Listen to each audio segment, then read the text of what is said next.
মাৰি বহি থাকিলে কি হ'ব দুৰ্যোধন? ভীষ্ম দুৰ্ণ যদিও বীৰ আছিল, কিন্তু সিহঁত পক্ষপাতী আছিল। নহ'লেনো ভীষ্ম হেন বীৰে মাত্ৰ 10 দিন আৰু দ্ৰোণাচাৰ্যই মাত্ৰ 5 দিন যুদ্ধ কৰিয়েই পুলুকি মাৰেনে? গ'ল গ'ল, ভালেই হ'ল। এতিয়াও শৌৰ্য বীৰ্য আমাৰ কুৰুকুল শক্তিহীন হোৱা নাই। এজনক সেনাপতি পাতি যুদ্ধ চলাই যোৱা। বহি নাথাকিবা ভাগিন, বহি নাথাকিবা। বহিবৰ সময় ক'ত মামা? ভাবিছো মাত্ৰ ভাবিছো, কি শক্তিয়ে বলিয়ান সেই পঞ্চসেনানী। এই শক্তিতে বলিয়ান হৈ ধনঞ্জয়ে নাখিছে মোৰ বিপুল বাহিনী। ইয়াত শক্তি কথা নয় দাদা, ই মাত্ৰ এক চক্ৰান্ত। ভূতকলীয়া কৃষ্ণই শিশুটি গজুনৰ ৰথৰ আগত বহুৱাই ইতামহক বচ কৰালে আৰু অষ্টতমা হত বুলি অসত্য সম্বাদ প্ৰচাৰ কৰোৱাই গুৰুদেৱকো মৃত্যুমুখত পেলালে। দুঃশাসনে ঠিকেই কৈছে। ভীষ্মৰ দৰে বীৰক আৰু দ্ৰোণাচাৰ্যৰ দৰে বীৰক বধ কৰিবৰ পৰা শক্তি সেই পাণ্ডৱৰ নাছিল। এইবোৰ এক চক্ৰান্ত দুৰ্যোধন, চক্ৰান্ত।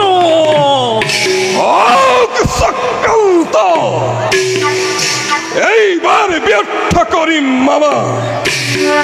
অংগাধিপতি কন্যক সেনাপতি পাতি পৰীক্ষা কৰিম মামা। কিমান শক্তি ধৰে এই পঞ্চসহোদৰে পৰীক্ষা কৰিম মামা। কূটনীতি ৰাজনীতি কিমান শিকিলে সেই ৰখাল কৃষ্ণই। কৰ্ণক আকৌ চিনা টান দুৰ্যোধন। সেনাপতি হৈ ইফাল কৰে যদি তেতিয়া কক্ষচ্যুত হ'ব ভানু মধ্যাহ্ন বেলা। মামা এতিয়াও ম্লান নহে ধৰ্মৰ মহিমা। এতিয়াও পুণ্যৱতী বসুন্ধৰা। হ'ব পাৰো সুতপুত্ৰ, হ'ব পাৰো বিশ্বৰ অস্পৃশ্য, কিন্তু বন্ধু বুলি সখা বুলি যাক চিৰকাল বুকুত সাৱটি ধৰিছো। শত সহস্ৰ পাণ্ডৱ দৈৱকী নন্দনেও নোৱাৰে ছিঙিব বন্ধুত্বৰ দোল। নোৱাৰে ছিঙিব সখা প্ৰীতিৰ বন্ধন।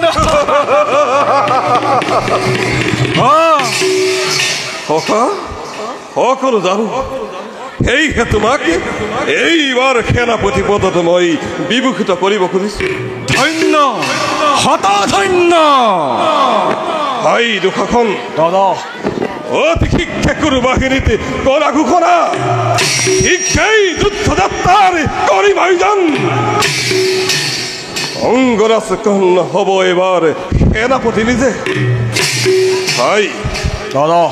এইবাৰ যুদ্ধত যদি পৰাজয় হ'ব লগা আছে, অসম্ভৱ দাদা। এইবাৰ ৰঞ্জয় অনিবাৰ্য দাদা। মহাৰথী কৰ্ণ যদি হয় সেনাপতি, সময়ত কৃষ্ণাজনেক অমাত গণিব আৰু ভীম তুচ্ছ কথা। অকাশিত বিক্ৰম মোৰ এইবাৰ যুদ্ধৰ দ্বাৰা।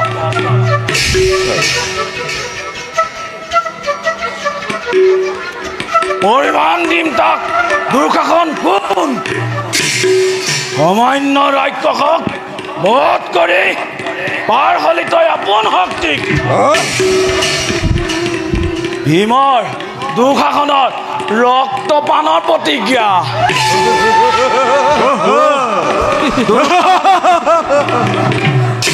দুঃশাসনৰ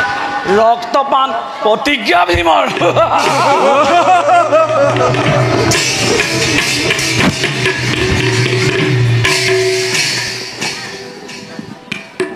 মই এটি কথা ভাবিছোঁ বোপা দুৰ্যোধন অ'কে বাবা এই কৃষ্ণটোক কেনেবাকৈ সিফলীয়া কৰি পঠিয়াব নোৱাৰিনে বাৰু কৃষ্ণ যদি কেনেবাকৈ সিফলীয়া হৈ যায় তেন্তে তেন্তে পাণ্ডৱৰ এই বুদ্ধিৰ ভাষা ভুৰুকাৰ উদং হৈ যায় মামা অন্য যুদ্ধৰ নাই প্ৰয়োজন অন্যায় যুদ্ধ কৰি বালক অভিমন্যুক বধ কৰিলোঁ সেই যুদ্ধই শত্ৰুপক্ষৰ শক্তি নাশ কৰিব নোৱাৰিলে মামা শত্ৰুপক্ষৰ শক্তি দান কৰিলে মাথোন শত্ৰু সদায় শত্ৰু চলে বলে কিম্বা কৌশলে হলেও শত্ৰুক নিধন কৰাই আমাৰ প্ৰধান কৰ্তব্য সখা অন্যায় যুদ্ধ কৰি কুৰুক্ষেত্ৰৰ কুলসিত নকৰিবা প্ৰচণ্ড পতাবি যদি ৰাজা দুৰ্যোধনে কুৰুক্ষেত্ৰৰ পাণ্ডৱৰ সৈতে সমৰ ক্ষেত্ৰত সন্মুখ হ'ব খোজে তেন্তে কুৰুকুল ধ্বংস হ'ব এটি পলকতে সত্য কথা শৈশৱৰে পৰা কত চেষ্টা চলাল তথাপিতো পাণ্ডৱ জীৱিত নিম্মানিলো যত কিহ পয়া কিনো হলাহলিবি কত মৃত্যু পুৰি কৰিলো ৰচনা তথাপিতো ব্যৰ্থ হল সকলো ষড়যন্ত্ৰ মোৰ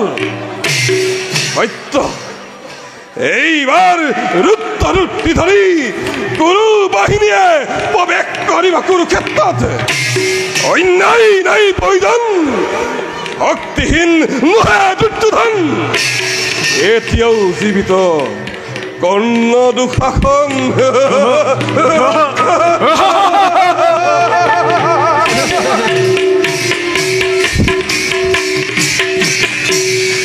ধ্ৰুৱ সত্য অন্যায় যুদ্ধ কৰি যুদ্ধ জয় কৰা দৰকাৰ নাই বিনামুঠো ধৰ্ম যুদ্ধ কৰি আহ্বান জয় হয় কিম্বা কৰে মৃত্যুৰ আলিংগন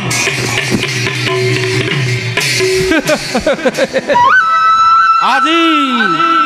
ধৰ্ম লাগে আজি পুণ্য লাগে আজি সকলো লাগে অতদিন ক'ত আছিলা দুৰ্যোধন এই পাহাৰ খেল ধৰ্মলৈ মনত নপৰি সঠিক ৰাজসভাত বিবস্ত কৰোঁতে ধৰ্মলৈ মনত নপৰিল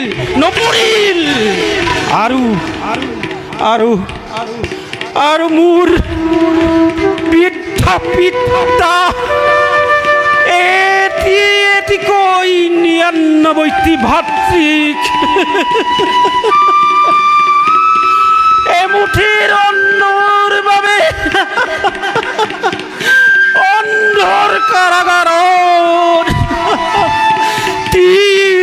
তিলকৈ হত্যা কৰোঁতে ধৰ্মলৈ মনত নপৰিল পুণ্যলৈ মনত নপৰিল দুৰ্যোধন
আপুনি বাচাত অলপ বুজাবচোন সি আপোনাৰ কথা নিশ্চয় শুনিব মহাৰাজ নুশুনে ৰাণী মহাৰাজ সি মোৰি কথা নুশুনে কিয় নুশুনিব মহাৰাজ অভিমানী হ'লেও আমাৰ পুত্ৰ অবিবেচক নহয় আপুনি তাৰ পিতা সি আপোনাৰ কথা নিশ্চয় শুনিব মহাৰাজ তুমিও তো তাৰে মাতা পুত্ৰই যদি পিতাৰ কথা শুনিব পাৰে মাতাৰ কথাও নুশুনাকৈ নাথাকে গানে ধাৰি মহাৰাজ মই তাক কিমান চেষ্টা কৰিলোঁ কিমান বুজালোঁ কিমান যে অনুনয় বিনয় কৰিলোঁ মোৰ সকলো চেষ্টা অথলে গ'ল মহাৰাজ সকলো চেষ্টা অথলে গ'ল আৰু মই কি তাকে বুজোৱা নাই মহাৰাজ মই কেৱলে অনুৰোধ কৰিবলৈহে কি ৰাখিছো মহাৰাজ কতবাৰে কাষতে বহুৱাই কেঁচুৱা ল'ৰাৰ দৰে হাতে ফুৰাই কিমানে বুজালো এই দুৰ্যোধনে তই যুদ্ধ নকৰিবি পাণ্ডৱে তোৰ পৰ নহয় সি মুখে আমোলাই গুচি গ'লে মোৰ কথা নাৰাখিলে ৰাণী মোৰ কথা নাৰাখিলে অভিনয় নকৰিব মহাৰাজ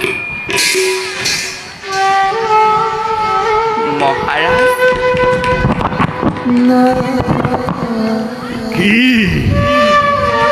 বিশ্বাস নহয় ৰাণী আপোনাৰ কথা বিশ্বাস নহয় মহাৰাজ কি বিশ্বাস নহয় আপোনাৰ কথা মহাৰাজ ৰাণী পুত্ৰ অবৈধ আৰু তুমিও দেখিছো এই বৃদ্ধ জনমান্ধ এই ধৃতৰাষ্ট্ৰকে বিশ্বাস নকৰিবলৈ শিকিছা গানে ধাৰি বিশ্বাস নকৰিবলৈ শিকিছা মহাৰাজ অভিনয় নকৰিব মহাৰাজ অভিনয় নকৰিব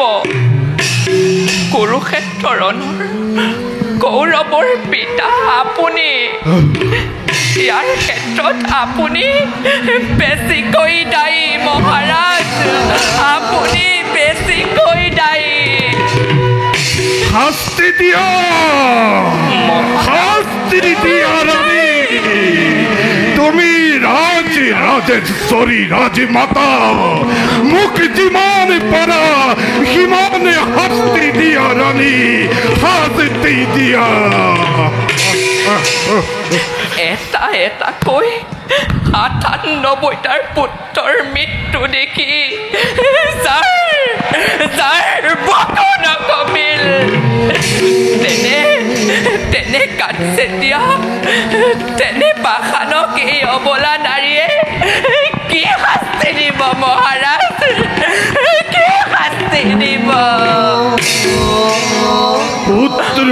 সুখতে জৰ্জৰিত হ'বলৈ কৈছা ৰাণী হৈছো বহুত দিনৰ আগে হৈছো যিদিনা তুমি কৰুণাময়ী জননীকে গৰ্ভতে ধাৰণ কৰা দেব শিশুকে এটুকুৰা লুৰ মুদি গড়ৰে এটুকুৰা লুৰ মুদি গড়ৰে মৰিয়াই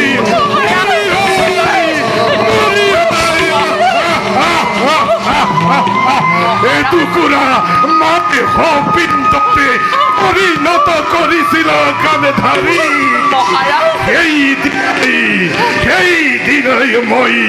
জৰ্জৰিত হইছো আজি আৰু অশ্ৰু টুকিবলৈ বাকী নাই অশ্ৰুৰে নদী বৈ বৈ অশ্ৰুৰে নদী বৈ বৈ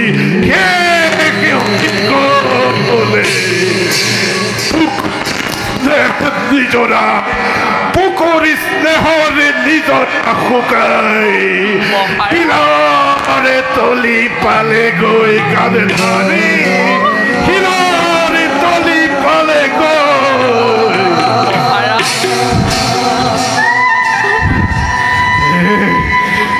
মতিভস্ত দুৰ্বল পৃথময় ৰাণী মহাৰাজ কোন বুলি কিবা কৈ পেলালো মোকে ক্ষমা কৰা ৰাণী মোকে ক্ষমা কৰা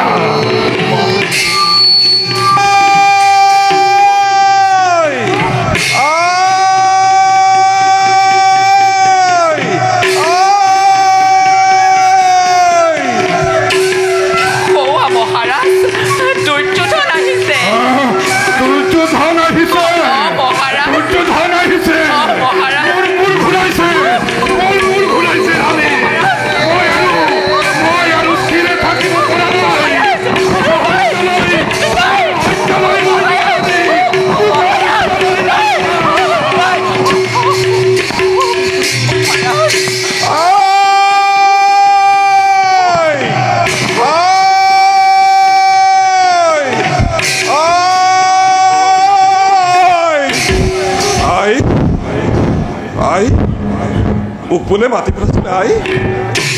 কিয় মাতিছিলে আই নেমাতে কিয় আই মোৰ একো হোৱা নাই তেন্তে আই কুৰুক্ষেত্ৰ সমৰৰ পৰা মই আপোনাৰ আদেশত লৰি আহিছো আই পুত্ৰ আই মই কম তই শুনিবি আই আপোনাৰ কথা কোনদিনা অবাধ্য হৈছো মই তেন্তে শুন তই এই যুদ্ধ পৰিত্যাগ কৰ মোৰ কিয় বাৰে বাৰে একেটা কথাকেই ধৰি আছে তুমি মোৰ সকলো শেষ হৈ গ'ল মাত্ৰ তই আৰু দুখাখনে জীয়াই আছ পুত্ৰ তই এই যুদ্ধ পৰিত্যাগ কৰ পৰিহাৰ কৰিলে খবৰ আহিবনে ঘূৰি মোৰ মৃত ভাতাগম পৰিহাৰ কৰিলে খবৰ মুচিবনে জননীৰ কপালত লিখা ভাগ্য ৰেখা কিয় মই সেই একেটা কথাকে কৈ আছো পুত্ৰ ভৰ বয়সতে এটা এটাকৈ ৯৮টা পুত্ৰৰ মোৰ বুকু সুদা কৰি গুচি গ'ল সিহঁতে মোৰ বুকুখন খুৱাই আছিল কিন্তু এতিয়া মোৰ বুকু দম হৈ গ'ল পুত্ৰ মোৰ বুকু দম হৈ গ'ল যি অগ্নিয়ে দহন কৰিলে মোৰ অতি স্নেহৰ যি অগ্নিয়ে দহন কৰিলে মোৰ আত্মীয় স্বজনৰ এই অগ্নি জলক জননী পুত্ৰ ঐ যদি চিৰ শত্ৰু মোৰ জলক জননী নতু নতু নিতে ভস্ম হৈ উৰি উৰি গুচি যাম পৰে পাৰলৈ পুত্ৰ আপোন ঘৰত জ্বলি থকা জুই পুনৰ তই জ্বলাবলৈ চেষ্টা নকৰিবি পুনৰ তই জ্বলাই তুলিবলৈ চেষ্টা নকৰিবি অ' পুত্ৰ পুনৰ তই জ্বলাই তুলিবলৈ চেষ্টা নকৰিবি পুত্ৰক অপৰাধী নকৰিবা মাত্ৰ পুত্ৰ তোমাৰ বাণী জানো কিন্তু কি কৰিম মাত্ৰ মেলি দিলো তৰি মোৰ মহাজলধিত নাহে ঘূৰি নোৱাৰো ঘূৰাব অত্যাপিও নাযায় মাতা তাৰ লক্ষ্যটিৰ পুত্ৰ পাণ্ডৱে 5খন ৰাজ্য মাত্ৰ বিচাৰিছে তোক তাকে দি নকৰ কিয় তই সন্ধিৰ প্ৰস্তাৱ দয়াশীল যুধিষ্ঠিৰ ভীমাৰ্জুন নোহে অবুজন তোৰে সন্ধিৰ প্ৰস্তাৱ তেওঁলোকে সাদৰেৰে কৰিব গ্ৰহণ সন্ধি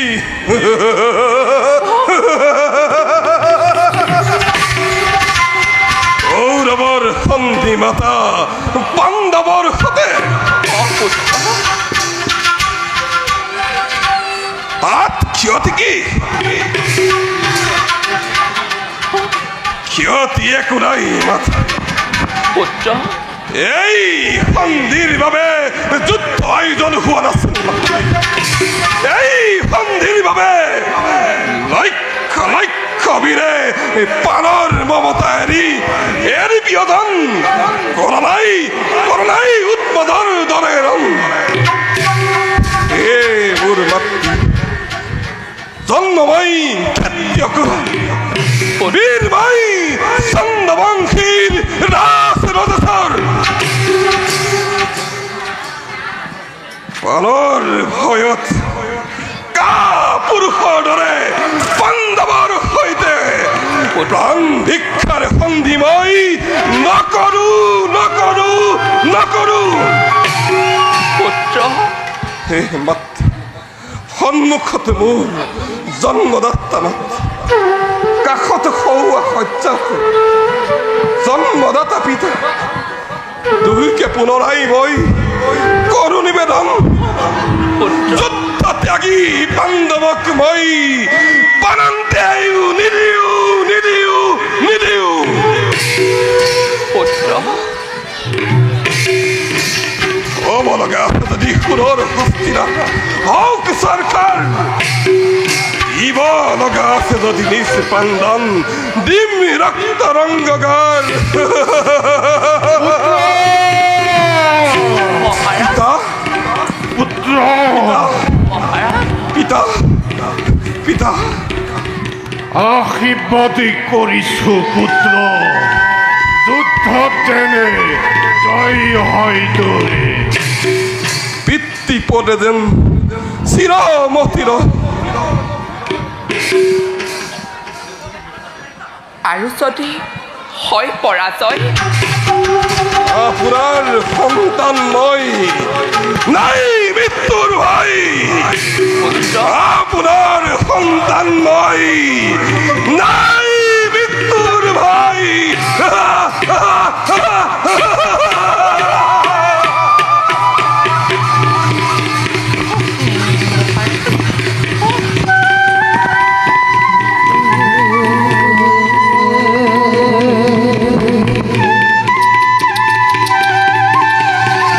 মহারাজ দুর্যোধনের জয় মহারাজ দুর্যোধনের জয় মহারাজ দুর্যোধনের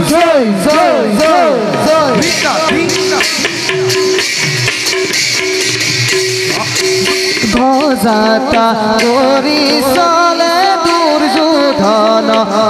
হরি চলে কৌরব গণতি ভয় কর হরি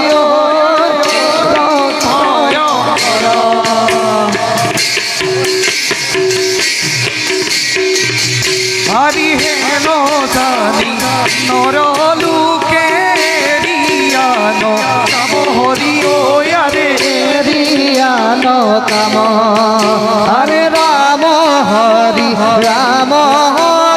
বোলা নিৰন্তৰ হৰি ঐ আৰে বোলা নিৰন্তৰ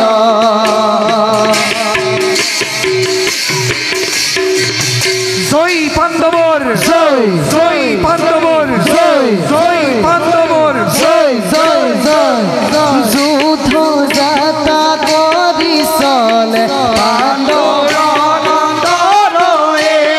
পদ ভৰে বসুমতী কম্পে ধৰা ধৰে ৰাম হৰি বোলা নিৰন্তৰে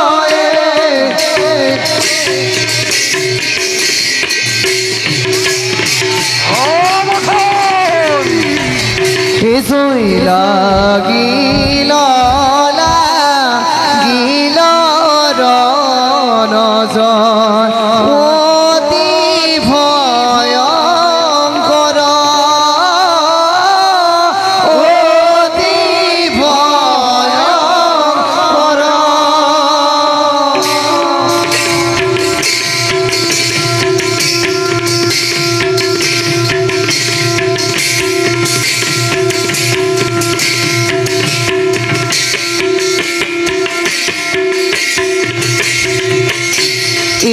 জয়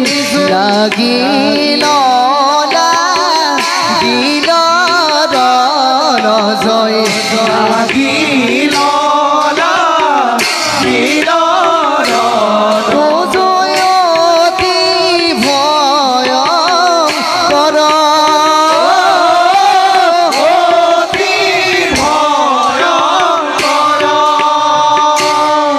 জয় পদ ভৰে বসুমতী জয় পদ ও জয় কম্পে ধৰা ধৰ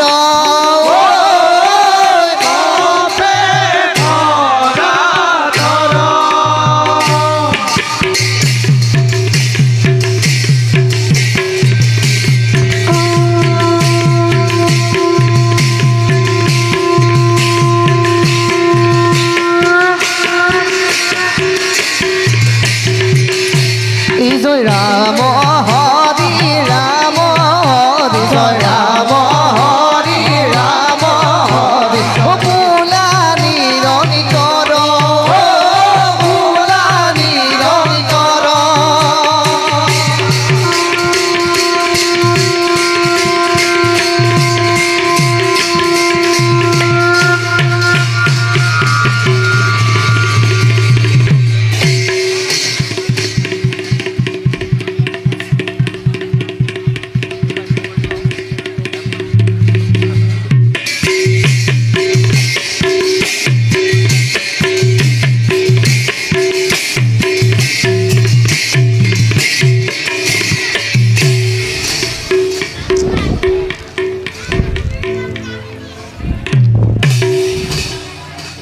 ভাইহঁত দাদা আজি আমাৰ ৰণত জয়ী হৈছে যদিও তাক আমি মানি ল'ব নোৱাৰো ভাই কৰ্ণ অসীম প্ৰতাপী বীৰ আজি ৰণত হাৰি গৈছে বুলি কৰ্ণৰ শক্তিত আমি সন্দেহ কৰিলে ভুল কৰা হ'ব ভাইহঁত দাদা ধৰ্মৰাজ সেইবোৰ অৰ্থহীন ভাৱ সেইবাবে দাদা নহ'ব চিন্তিত বিবেকিকা প্ৰহেলিকা আখি মোক যে অস্থিৰ কৰি তোলে কোনো সময়ত সেইবুলি নহওঁ কাতৰ যিমানেই ডাঙৰ বীৰ হওক গৌৰৱৰ যিমানেই শক্তি থাকক শেষ ফল আমাৰেই শুভ বুলি মোৰ ধাৰণা দাদা সেই ধাৰণাকে লৈ ময়ো যুদ্ধৰ আহ্বান কৰিছিলোঁ ভাইহঁত কিন্তু মাজে মাজে মোৰ হয় অনুতাপ দাদা নিজ বংশকে ধ্বংস কৰি আমি কি কৰিছোঁ দাদা ধৰ্মৰাজ নহয় এইটো শোকৰ সময় দেখাবলৈ আপোনাক শোকত কাতৰ উদ্দীপনা কৰিম খবৰে আপোনাৰ পৰা মাথো সকলোৱে আজি বিচাৰিছে উত্তেজনা উদ্দীপনাৰ বাণী দাদা দাদা পাপত প্ৰায়শ্চিত্ত দুখন শাস্তি আছে তাত বেজাৰ কৰা কথা ই আছে দাদা দুৰ্যোধনৰ বাহিৰে কোনেও বেছি দুখ বা পাপ কৰা নাই ভাই কৰিছে যদিও সেয়া ৰাজ আজ্ঞামতেহে কৰিছে ৰাজ ধৰ্মকে নিজ ধৰ্ম বুলি প্ৰজাসকলে পালন কৰিছে ভাইহঁত অধৰ্মী ৰজাৰ পাপ কাৰ্য কোনো ধাৰ্মিক আৰু জ্ঞানী লোকে অনুমোদন কৰিব নোৱাৰে দাদা আংশিক সঁচা ভাই গোট মন্ত্ৰণাকাৰী কোনে এই বিবাদৰ গুৰি এই যুদ্ধত পুৰুষী অগ্নিমানী দুৰ্যোধনে তাৰ কথা শুনি এইটো যুদ্ধত জাপ দিছে যিমান দিনলৈ সকলো জীয়াই থাকিব সিমান দিনলৈ যুদ্ধ চলি থকাটোৱেই সম্ভৱ দাদা বাৰু এতিয়া আমি আহিলোহে যোৱা ভাইহঁত ভাল দাদা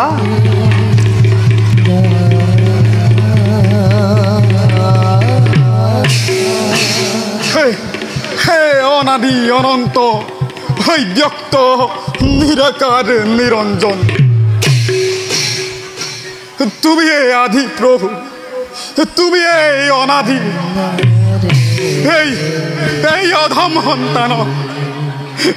কলৈ টানি নিছা প্রভু কলৈ টানি নিছা ইয়াত গৈ বনবাসে আহিছে প্ৰভু বনবাসে আহিছে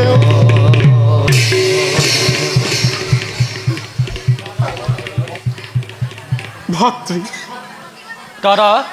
দুৰ্যোধনৰ পৰম মিত্ৰ কৰ্ণ মহাবীৰ যুদ্ধ ক্ষেত্ৰৰ পৰা প্ৰাণ লৈ পলাল জানো ভাই অতি অতি আনন্দৰ কথা দাদা হয় এই পলায়নৰ পুৰস্কাৰ স্বৰূপে দুৰ্যোধনে কৰ্ণক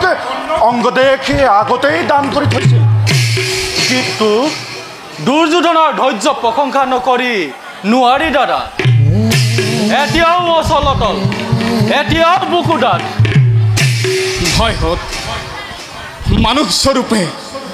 ৰজা স্বৰূপে দুৰ্যোধন দুখী হলেও ক্ষত্ৰিয় স্বৰূপে কুৰুৰস যথাৰ্থ এজন বীৰ সেই বীৰত্ব যাব তাত বুকু কঁপিব কেনেকৈ ভাই বিশ্বাস কৰিছো ভাই কিন্তু কুৰুপতিটো অটল বিশ্বাসে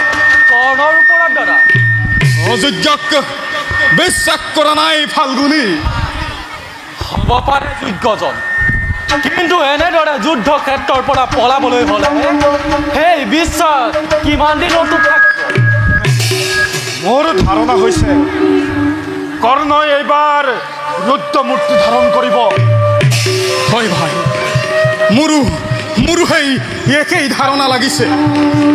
তাৰ বাবে চিন্তা নাই দাদা যদুপতি আমাৰ সহায় যদুপতিয়ে কি কৰিব পাৰে সখা তোমাৰ পৰা গান্ধীপ লৈ আৰু দাদা বিকুদৰ পৰা গদালৈ যুদ্ধ কৰিব পৰা শক্তি এই যদুপতিৰ নাই পাৰোতেনো কুৰুক্ষেত্ৰণত অস্ত্ৰ নধৰো বুলি শপত খাওঁনে যদুপতি তুমি নিৰস্ত হলেও তোমাৰ অনন্ত শক্তিৰ এটা মাত্ৰ কণাই আমাৰ পঞ্চভাতা আৰু সেনানীক শক্তিশালী কৰি তুলিব যদুপতি ইমান শক্তি থকা হলে জৰাখণ্ডৰ ভয়ত তোমালোকৰ ওচৰ নাচাব ধৰ্মৰাজ বাৰু সেইবোৰ যাওক বৰ ভাগৰ লাগিছে যাওঁ আমি বিশ্ৰামৰ হেতু আহক যদুপতি মই বিশ্ৰামৰ আয়োজন কৰোঁগৈ বলা যদুপতি আমিও শ্ৰান্ত ভীমা অৰ্জুন যুদ্ধ কৰি আজি শ্ৰান্ত হোৱা প্ৰক্ৰম হৈছে আজি শ্ৰান্ত কালিলৈ মূৰ্ছা আৰু পৰহিলৈ যদুপতি ভীমা অৰ্জুনে কৰ্ণৰ লগত যুদ্ধ কৰি মূৰ্ছা নাযায় যদুপতি যাবলৈ বা কিমান পৰ পলৰীয়া অধীৰত হোতে এই বিকুদৰৰ চেতনা বিলুপ্ত কৰিব নোৱাৰে মাধৱ কিন্তু সেই অধীৰত সুত জয়ধত কোনো গুণেহীন নহয় দাদা অৰ্থাৎ হীন জয়ধতে যদি গদাৰ আঘাতেৰে দাদা বিকুদৰক মূৰ্ছা নিয়াব পাৰে তেন্তে ৰাম দত্ত বিজয় ধনুধাৰী কৰ্ণৰ বাবে একো অসম্ভৱ কথা নহয় দাদা বিজয় অজয় একোকে নাজানো ধনুবান অগ্নিবান নগনু একোকে এখন আঘাত পালে এই ভীমৰ গদাৰ উৰি যাব ধনুবান থানবান হৈ দাদা বিকুদৰ অলপ কথাতেই খং উঠে খং নহয় কৃষ্ণ এয়া মোৰ সৰল কথা এতিয়া বুজিলো দাদা বিকুদৰ মূৰ্ছা যোৱা বিধৰ মানুহ নহয় কিন্তু সখাতে অলপ সন্দেহ থাকে কাৰণ যদুপতি কাৰণ প্ৰতিবাদ কৰিব নোৱাৰিলা প্ৰতিবাদ মোক নালাগে মুৰাৰী যুদ্ধ লাগে জয় লাগে প্ৰতিদ্বন্দ্বী লাগে ৰাম দত্ত গুৰু দত্ত থাকক বিজয় সখা কৰ্ণৰ হাতত মোৰো আছে দেৱ দত্ত গান্ধী অতিকে আকুলি যে অতি তৃষ্ণাটোৰ ঘনে ঘনে বিচাৰে সেই কৰ্ণৰ ৰুধি বলক যদুপতি বলক দাদা মোৰো শ্লান্ত হৃদয় উত্তপ্ত লইতে মুখ লাগে বুকুৰ অমৃত বলা যদুপতি বলক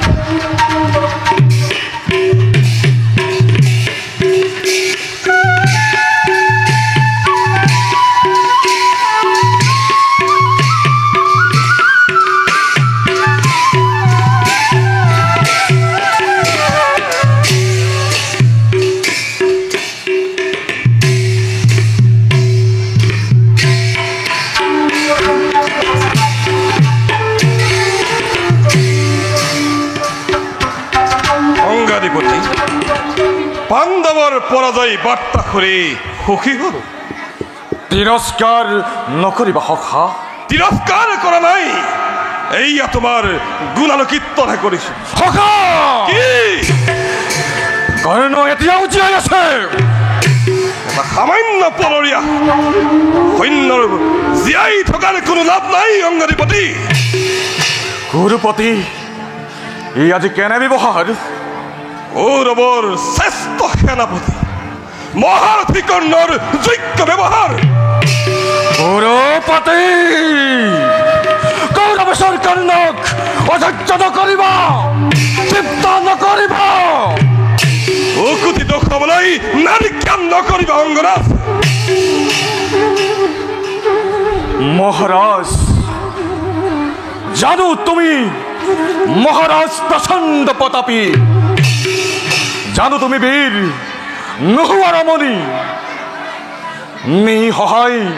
নিধনী কৰ্ণক সত্য কথা অযাচিতে কৰিছিল ৰাজ্যদান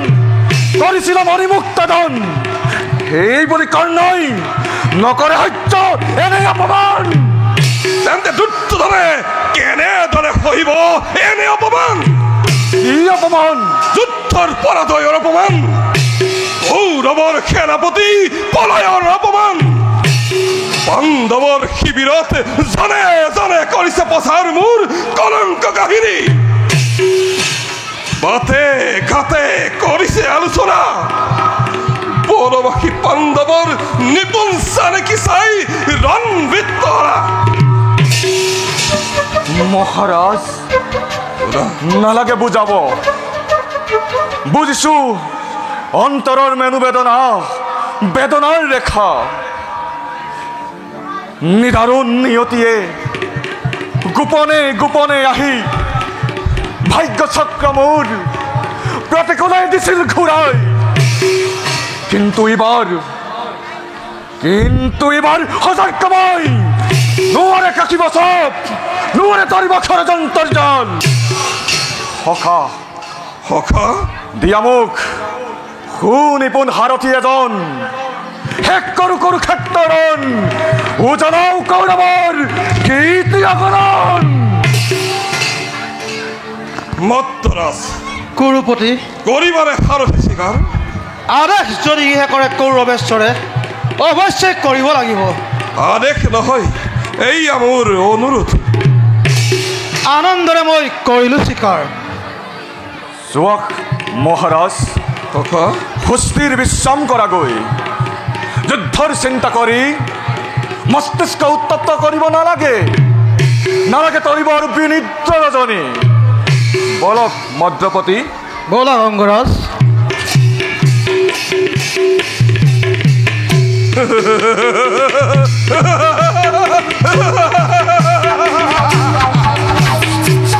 প্ৰবল বেগেৰে ববুৱা দিদি পতংগ ধুমুহা বাধা দিবৰ শক্তি নাই বংশ পাণ্ডৱৰ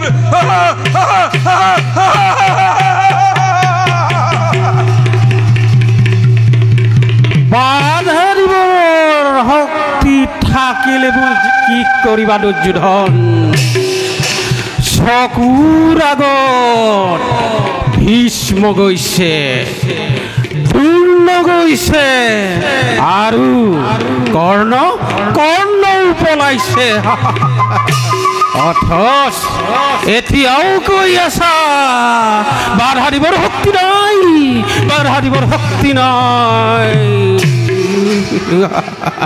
অন্ধ উন্মাদ এতিয়াও বিশ্বাস পাণ্ডৱক ধ্বংস কৰিম এতিয়াও বিশ্বাস কৌৰৱৰ বিজয়ী পতাকা কুৰুক্ষেত্ৰত উৰুৱা পলা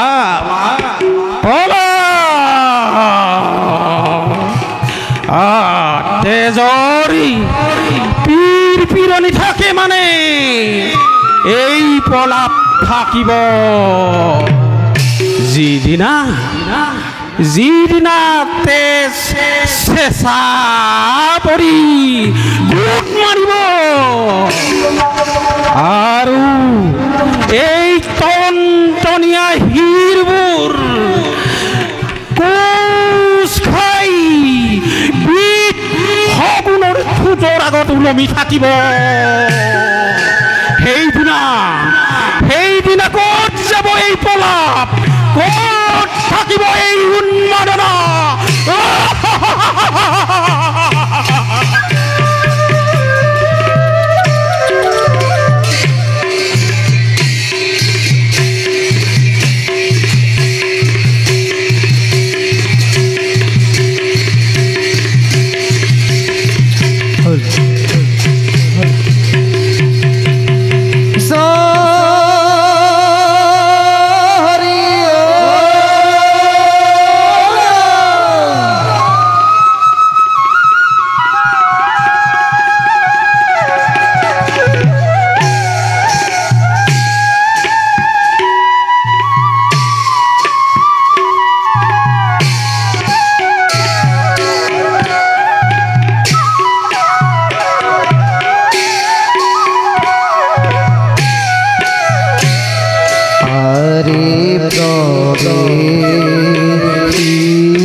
সংগীতে সান্তনা দিব নোৱাৰে যজ্ঞখিনি প্ৰিয়ে যুদ্ধত আজি আমাৰ পৰাজয়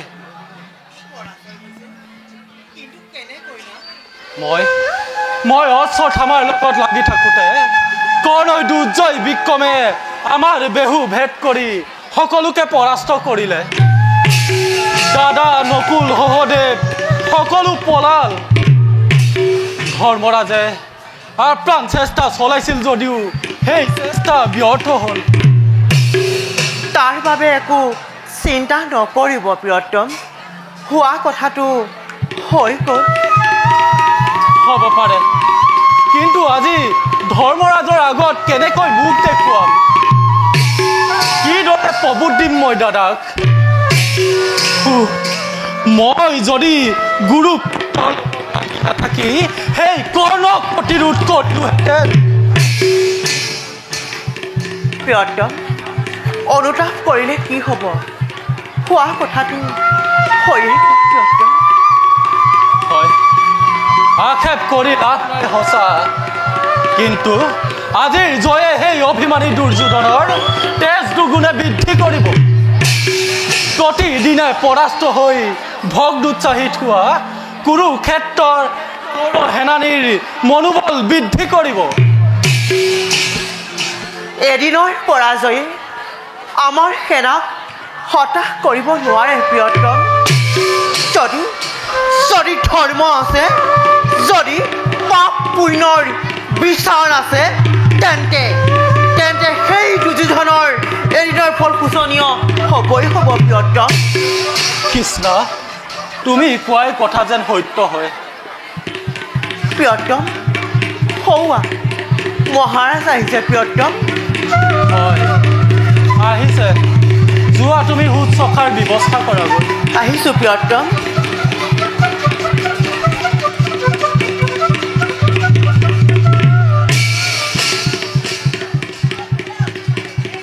দাদা কৰ্ণক বধ কৰিলা অৰ্জুন দাদা মই অশ্বত্থামা আৰু সংহতৰ লগত যুদ্ধ শেষ কৰি অলপ আগতে শিবিৰত প্ৰৱেশ কৰিছোঁ ইয়াত আহি জানিব পাৰিছোঁ আজি আমাৰ পৰাজয় তেন্তে কৰ্ণ কি এতিয়াও জীৱিত আছে নিমত কিয় দাদা ধৰ্মৰাজ পদাৰ্থ এই শক্তিকে লৈ তই কৰ্ণবধৰ প্ৰতিজ্ঞা কৰিছিলি এই শক্তিকে লৈ তই দুৰ্যোধনৰ ওপৰত তৰ্জন গৰ্জন কৰি প্ৰতিশোধ ল'ম বুলি কৈছিলি ক্ষান্ত হোৱা দাদা ক্ষান্ত হোৱা পিতৃসম তুমি পূজ্য মোৰ জানোহেঁতেন যদি আগে এবাৰো ৰাধাৰ তনয়ে পৰাস্ত কৰিব চাৰি ভাতাক মোক তেন্তে সেই কৰ্ণক স্বেচ্ছাই ৰণ প্ৰাংগণত এৰি নাথাকো আবদ্ধ হৈ এই দুৰ্নীৰ লগত নেযাওঁ প্ৰত্যায় আৰু মই ভীৰুৰ কথাত নিজ কুৰুদ্ভৱ ৰাধাৰ নন্দনে সখীৰ লগত তই উল্লাহত মত্ত হলি প্ৰত্যক্ষত গৈ দাদা ধৰিছোঁ চৰণত নুদুখিবা অধমক মোৰ আঁতৰ কুলাংগৰ এই শক্তি লৈ তই কান্ধিবৰ কীৰ্তি বখানো জগতত দাদা নালাগে ভীৰু নালাগে দে দলিয়াই তোৰ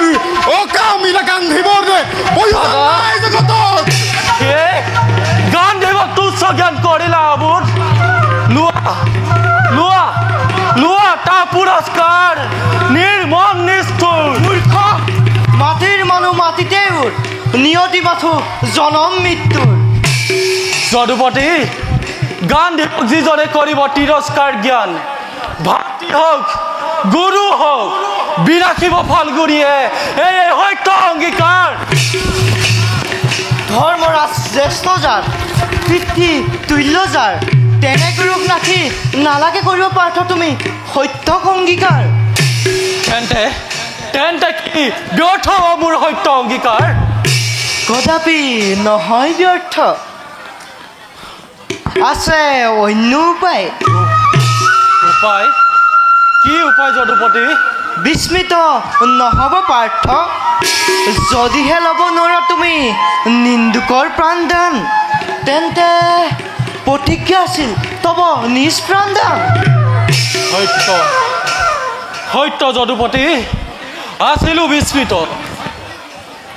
দাদা মহাত্মান চিন্তা নাই যদুপতি জীৱন নিৰ্মালি মোৰ নৱহাইৰাস ভাঙিব খুজিব লাগে দেৱ পূজা ভাগ আপোন শুনিত ঢালি আজি সূচনা কৰিম তাৰে সত্য অংগীকাৰ সতস্যী বীৰত্বৰ পৰকথা দেখুৱাব নালাগে আত্মহত্যা কৰি জগতত কীৰ্তি ৰাখিব নালাগে ত্ৰিভুৱন বিজয় ফাল্গুনীৰ শোণিতেৰে পাণ্ডৱ শিবিৰ ৰঞ্জিত কৰিব নালাগে যদিহে তুমি সত্যক ৰক্ষা কৰিব খুজিছা তেন্তে আত্মশ্লাঘা কৰা আত্মশ্লাঘা কৰিলেই আত্ম বলিদান কৰা হ'ব সেয়ে হওক যদুপতি তোমাৰ ইচ্ছাই পূৰণ হওক শুনা ধৰ্মৰাজ দেৱাসুৰ জয়ী মই পাৰ্থ মহাবীৰ এই সুদীৰ্ঘ বাহুৰে ধূলিখাত কৰিছিলো লক্ষ্য লক্ষ্য ৰাজেন্দ্ৰ মণ্ডলী স্বয়ম্বৰ দিনা সেই দ্ৰৌপদবালাৰ মল্ল যুদ্ধ কৰি সৃষ্টি সংসাৰী টিকুলিৰ সৈতে শুনা ধৰ্মৰাজ পশুপাত অস্ত্ৰ লাভ কৰিছিলো মই আৰু আজি তব সন্মুখত কৰিছো প্ৰতিজ্ঞা সাক্ষী তুমি যদুকুলমণি মোৰ এই গান্ধীবেৰে কুৰুক্ষেত্ৰ মহাসমৰত বিনাশী ৰাধাৰ তনয়ক দৈৰত যুদ্ধত কৰ্ণ শূন্য কৰিম মেদিনী কৰ্ণ শূন্য কৰিম মেদিনী ব'লক ধৰ্মৰাজ আমিও যাওঁ বিশ্ৰামৰ হেতু বলক যদুপতি